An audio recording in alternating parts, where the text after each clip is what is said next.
Praise the lord. Hallelujah. Good morning. ఈరోజు దేవుని వాగ్దానము యాకోబు పత్రిక 5వ అధ్యాయము 15వ వచనము.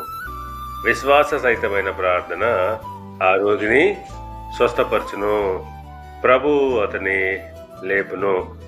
ఆమేన్. క్రీస్తునందు ప్రియులారా, విశ్వాస సహితమైన ప్రార్థన రోగిని స్వస్థపరుస్తుంది. అవును, మనము విశ్వాసంతో ప్రార్థించినట్లయితే దేవుడు తప్పకుండా ఆ రోగిని స్వస్థపరుస్తాడు. అవును, మనకు శ్రమ కానీ బాధ కానీ కలిగినప్పుడు వెంటనే మనము ప్రార్థించాలి.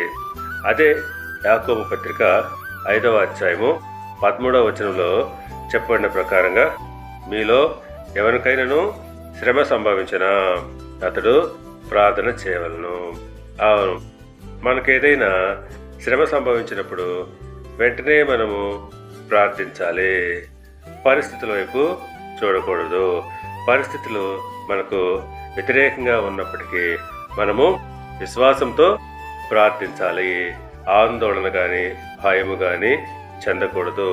ఎప్పుడైతే మనము భారము యెహోవా పైన మోపి మనము విశ్వాసంతో ప్రార్థిస్తామో, విశ్వాస సహితమైన ప్రార్థన ఆ రోగిని స్వస్థపరుస్తుంది. ప్రభువు అతన్ని లేపుతాడు. దేవుడు మిమ్మల్ని దీవించి ఆశీర్వదించి వర్ధిల్ల చేయునుగాక. ఆమేన్.